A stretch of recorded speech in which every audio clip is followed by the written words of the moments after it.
미국 3대 지수 오늘 플러스로 끝났고요. 어제 우리나라장 괜찮다가 마이너스로 쭉 빠져서 끝났고, 중국장도 괜찮다가 이제 빠졌는데, 반대로 이제 니케이 같은 경우에는 아마 반대였을 거예요. 안 좋다가 다시 플러스로 터닝했던 것 같고, 중국장이 빠진 뭐 가장 주된 이유는 어제 이제 최근 그 PMI 지수들이 쭉 나왔는데, 중국 PMI 지수들이 상승하는 게 아니고 하락했습니다. 제조업은 다시 수축 국면으로 들어갔고, 그러니까 뭐 GDP 성장률 괜찮게 나왔다고 반짝했던 주가가 상대적으로 힘을 잃었어요. PMI 지수 나오면서. 주식이 일단은 최근 움직인 것을 보면 상대적으로 직전 고점에서 한 10% 조금 넘게 빠졌었다가 4,100까지 S&P 500 지수가 빠졌다가 지금 반등을 하고 있어서 하반기 반등을 기대하고 매집을 한다 그러면 지금 시점이 아주 빠르게 매집하는 포인트이긴 합니다. 물론 이게 지금 방향성을 완전히 터닝했는지는 판단하기가 상당히 좀 애매모호한 상황이에요. 그 부분을 좀 잠깐 얘기를 드리면, 일단은 뭐 여러 가지 기술적 지표 중에서 시그널 지표, 이 시그널이 지금 붓고 있는 현상들을 보이고 있긴 하거든요. 일목균형표를 지금 지우면 이렇게 보이는데,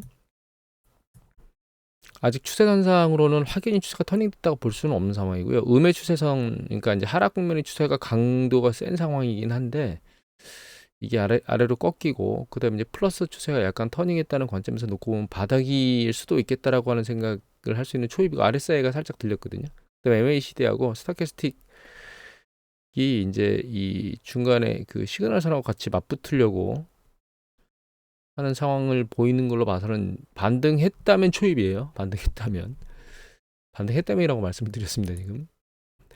그리고 여기 보시면 이제 여러 가지 주식들 중에서 가장 강력하게 거래됐던 거 오늘 장에서, 근데 막 혼재돼 있어요. 보면 이제 애플이나 뭐 마이크로소프트 같은 건 올랐는데, 구글이라든가 메타 같은 것들은 오히려 내려오고, 그러니까 기술주가 혼재돼서 움직이고 있는 거죠. 또 한 가지는 요건데, 이거는 이제 CNN 비즈니스의 피어 앤 그리드거든요. 근데 얘가 바닥을 치고 반등하던 게 살짝 내려오면서 움직이는 것 같은데 지금 방향성이 없어요. 일정한 방향성 없이 옆으로 개걸음 치고 있거든요. 그러니까 이게 위로 치고 다시 올라갈지 아니면 아랫방향으로 내려갈지를 지금 판단하기가 애매모호한 상황이다, 이렇게 보이거든요. 또 한 가지는 중국의 이 PMI 지수가 낮게 나오면서 이스라엘하고 하마스 전쟁 때문에 꼬물딱꼬물딱 했던 이제 유가가 오히려 81달러대로 다시 밀렸습니다. WTI가. 그러니까 이게 이제 그 글로벌 경기 위축이나 이런 쪽에도 아직 그 이스라엘 하마스 전쟁이 완결된 건 아니잖아요. 그리고 이제 대부분의 전문가들은 확전보다는 만약 이란이 참전을 하는 것보다는 대리전, 뭐 그 헤즈볼라나 이런 쪽에 혹은 시리아 쪽에 대리전 양상으로 가게 될 것이다라고 하는 의견들이 많은 편이거든요. 그래서 그런 것도 있고, 좀 전에 봤던 이제 중국의 PMI 지수가 안 좋아진 것, 요것도 같이 겸해서 지금 밑으로 지금 밀려 내려오고 있다, 유가가. 경기 수축에 대한 부담감을 좀 갖고 있다, 이렇게 이해를 하게 되거든요. 한 가지 더 보면, 최근 이제 그 금리가 올라가는 것 때문에 이 S&P 500 지수가 좀 상대적으로 밀렸죠. 그런데 이 노란 게 뭐냐면 요게 저겁니다. 10년 국채 수익률. 지금 10년 국채 수익률이 장 끝나고 나서 쭉 밀고 다시 올라갔거든요. 볼까요? 네, 여기 10년 국채 수익인데 오늘 하루거든요. 하루인데 이게 밑으로 내려왔다가 4.8 초반대까지 내려왔다가 쭉 가면서 지금 4.9를 뚫고 다시 올라갔습니다. 그러니까 10년 국채 수익률이 아직 그 채권 수익률이 잠잠해진 게 아닌 상황이에요. 이게 이제 일주일이거든요, 지금.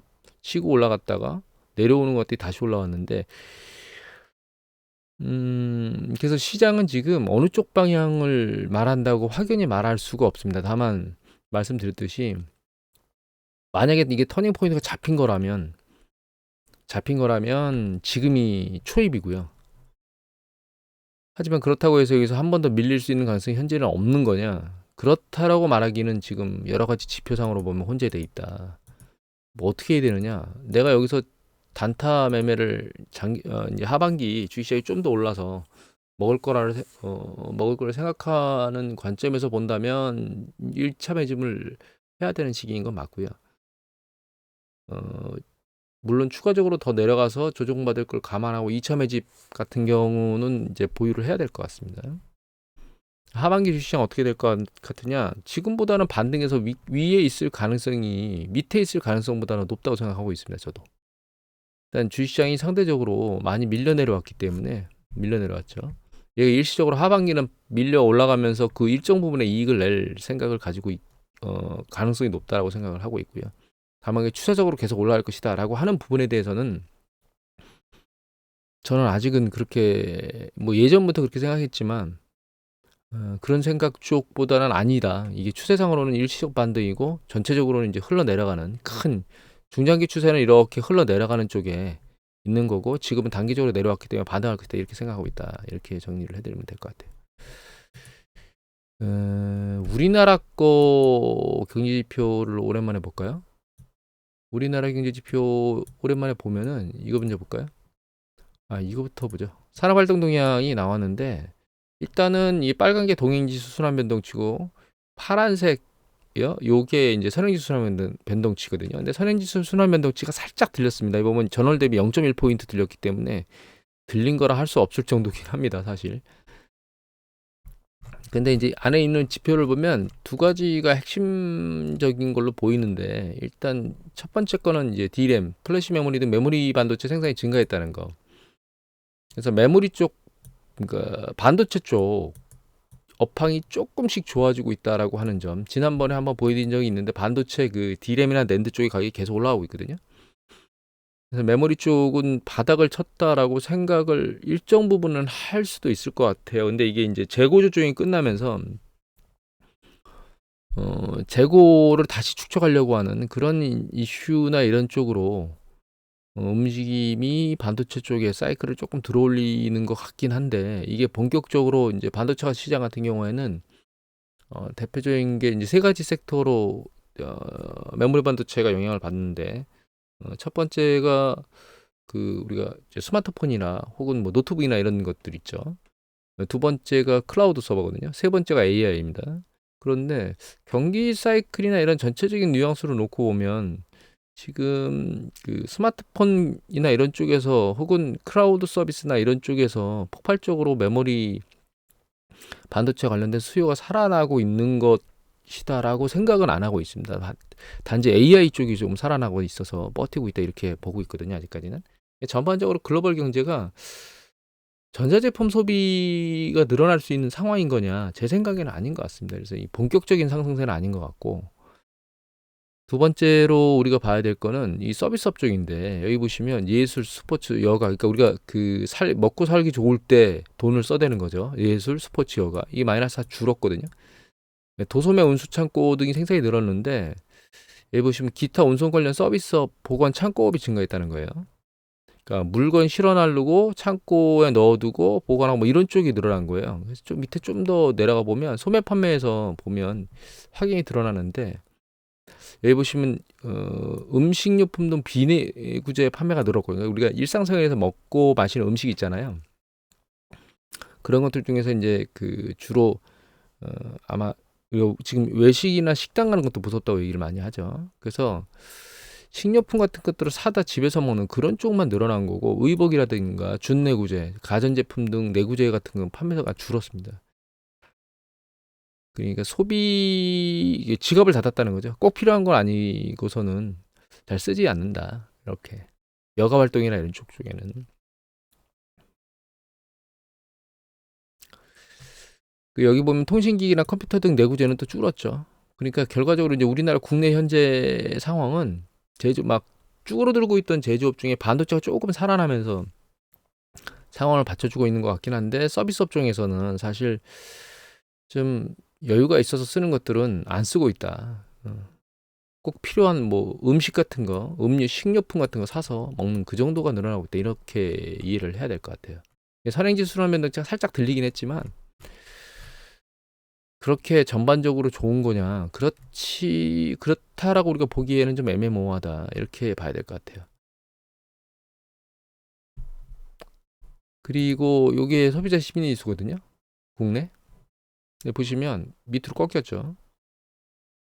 그래서 다시 이제 기준선 100 아래로 내려가려고 지금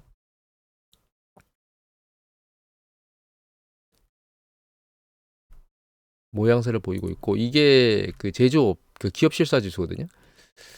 이게 현재 업황 지수고 이게 전망 지수거든요. 그런데 파란 게 비제조업이고 빨간 게 제조업인데, 제조업은 이제 업황이 살짝 들렸습니다. 그리고 전망도 살짝 들렸는데, 이 비제조업 같은 경우는 아래로 살짝 내리꽂고 있죠. 지금 이렇게 계속 내리꽂고 있어요. 지금 비제조업, 그러니까 서비스 업종이죠. 쭉. 그래서 제조업화, 그러니까 그 CSI하고 BSI 중에서 미래에 대한 예측을 가지고만 만들어내는 ESI라고 하는 심리지수가 있습니다.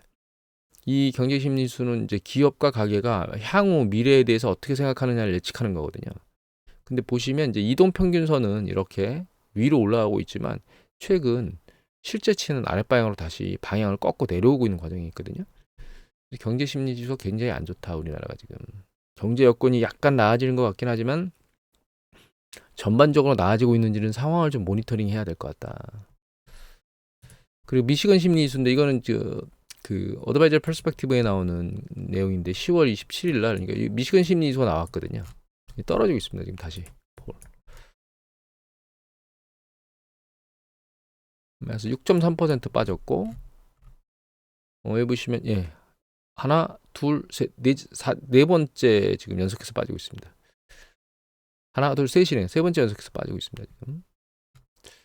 그리고 이거 이외에 또 미국에서 중요한 심리표가 컨퍼런스 보드에서 발표하는 심리지수거든요. 요게 이제 말일날 나왔는데 따끈따끈하게 나왔죠. 밑에 보면 이거는 이제 이것도 이제 내려왔는데 이게 두 가지를 혼합한 거거든요. 좀 전에 보셨던 게, 이게 이제 현재 상황이고요. 얘가 미래 상황입니다. 그나마 이제 익스펙테이션, 미래 상황이 하락하는 강도가 줄어서 그나마 이제 긍정적이라고 볼 수 있긴 합니다. 다만 밑에 보면 이거는 이제 짧은 기간에 그 사업 관련된 조건이 괜찮냐고 묻는 건데, 이제 안 좋아진다라고 하는 거가, 이건 좋아질 거다라고 하는 예측치보다는 상대적으로 높게 있어요. 지금 이게 한 석 달 전에 뒤집혔거든요. 그 이전에는 이게 감소하긴 하지만 이 좋아질 거라고 하는 퍼센테이지가 좀 더 높은 편이었어요. 근데 한 석 달 전부터 노동시장이라든가 그 짧은 기간의 그 사업 조건이나 이런 것들이 좋게 보는 쪽의 퍼센테이지가 나쁘게 보는 쪽 퍼센테이지보다 낮아졌거든요. 그나마 지금 남아있는 게 소득과 관련된 거예요. 단기간 그 소득에 대한 전망치를 보면 계속 좋은 점에 좋다고 하는 퍼센테이지가 낮아지고 있고, 나쁘다고 하는 퍼센테이지는 이제 그 밑에서 붙으려고 애를 쓰고 있는 상황이거든요.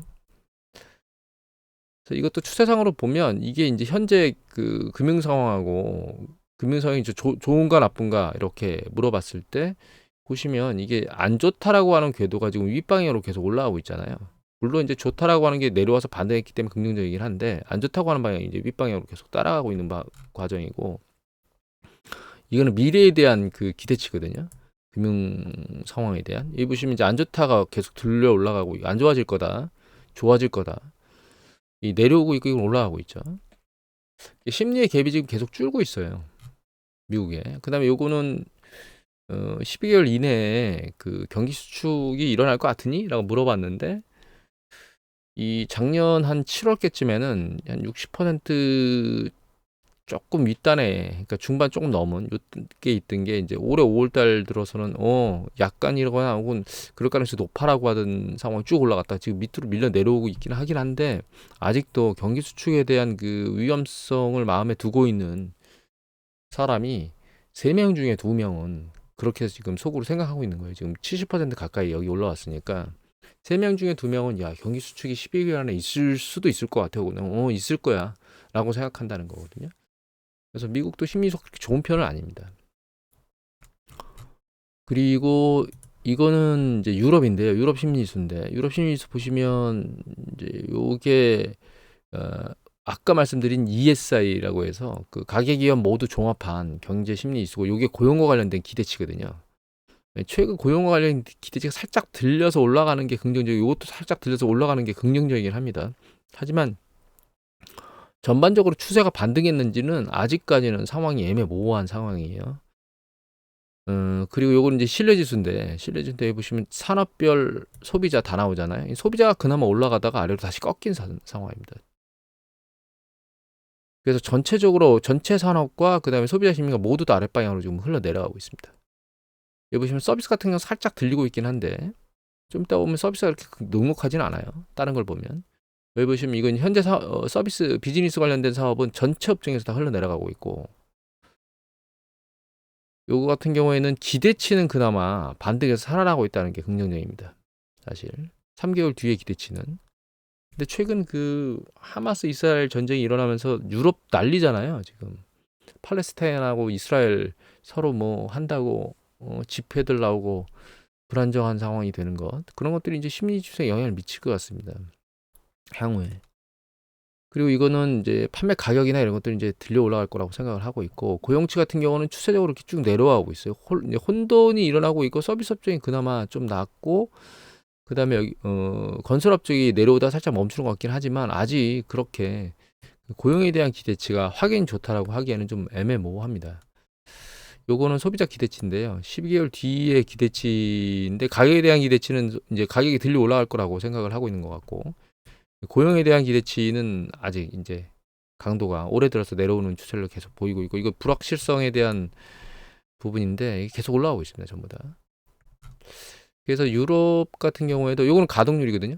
네, 가동률은 지금 빠지고 있습니다. 서비스 업종은 그나마 좀 버티고 있는데, 제조업은 가동률이 쭉 빠지고 있어요. 그래서 PMI 지수로 보면 요거 제조업 PMI 지수는 아직 다 나오진 않았습니다. 이제 미국이 안 나왔고, 여기 밑에 보시면 유럽이거든요. 유럽 제조업 PMI 지수가 43으로 그 전보다 빠졌습니다. 그리고 여기 보시면 이게 중국이거든요. 중국은 50.1 올랐다 49.5로 빠졌죠. 이게 서비스업입니다. 서비스업인데 유럽 같은 경우에는 거의 변화가 없어요. 물론 47.9에서 석 달째 올라오기 있긴 한데, 올라온 게 아니네요. 다시 빠졌군요. 잘못 봤네요, 제가. 48.7로 반등했다가 다시 빠졌죠. 그리고 여기 밑에 보면 요게 중국 일본이거든요. 일본이 53.8에서 51.1로 약간 감소하고 있죠. 이 차이나인데 이게 51.7에서 50.6이에요. 그러니까 일본 같은 경우에는 잘 살아나고 있다가 그거 원전수 방류하면서 일정 부분은 영향을 받을 거라는 생각을 받을 거다라고 말씀을 드렸는데, 그 영향을 받고 있는 것 같습니다. 지금 소비자 심리 지수가. 중국도 이게 확연히 일정 부분 수준에서 이게 50 이상이면 경기가 확장되는 좀 괜찮은 팽창하는 구조인 거거든요. 그런데 그 궤도를 유지하지 못하고 있습니다. 중국 같은 경우는 지금 제조업도 마찬가지고, 이 서비스업도 마찬가지고, 제조업도 마찬가지고, 중국은. 그러니까 이게 약발이 계속 주식시장도 그렇고, 뭐 그러니까 통화 정책도 그렇고, 다른 여러 가지 정책들을 계속 시장에다가 불어넣는데도 불구하고 제조업하고 서비스업 모두 다 그렇게 녹록지 않게 그 기업 담당자들이 생각을 하고 있다, 느끼고 있다, 이렇게 우리가 봐야 되겠죠. 그럼 한 가지만 더 볼까요? 이게 뭐 CKGSB라고 하는 그런 곳에서 하는 건데, 이게 그 내수형 민간 기업의 6개월 뒤에 상황이 어떨 거냐 물은 거거든요. 근데 최근에 보면 이게 50 아래에서 왔다 갔다 하고 있어요. 그러니까 내수형 민간 기업이니까 수출이 아니고 내수 판매 쪽인 거잖아요. 그런데도 얘 살아나질 않고 있습니다, 지금. 그러니까 중국 경제가 여러 가지로 정부에서는 애를 쓰고 있는데 잘 살아나지 않고 있다. 정리를 해보면 하반기에 주식시장이 지금보다는 일정 부분 들려 있을 거라는 생각은 저도 하고 있습니다. 그래서 그거를 기대하시는 분 같은 경우에 만약에 매집을 시작한다면 지금이 일단 1차적으로 매집을 해야 될 시기가 된 거 맞는 것 같고요. 다만 얘가 방향성이 위로 계속 여기서 올라갈지, 일정 부분 조정을 다시 받고 올라갈지에 대한 거는 판단하기가 어렵다. 지금 여러 가지 지표들이 혼재돼서 왔다 갔다 하고 있다. 국채 지표도 마찬가지고요. 예, 그 10년 국채 수익률도 마찬가지고, 심리 지표들 나온 거 좀 전에 봤던 것도 마찬가지고, 종합적인 심리 지수도 마찬가지다. 소비자나 그 기업 심리 지수도 마찬가지고. 그래서 요거에 맞춰서 지금 말씀드린 거에 맞춰서 이제 하반기 주시장에 대해서 대응을 하시는 게 맞을 것 같다. 이렇게 정리를 하면 될 것 같아요. 자, 오늘 이것으로 마치도록 하겠습니다.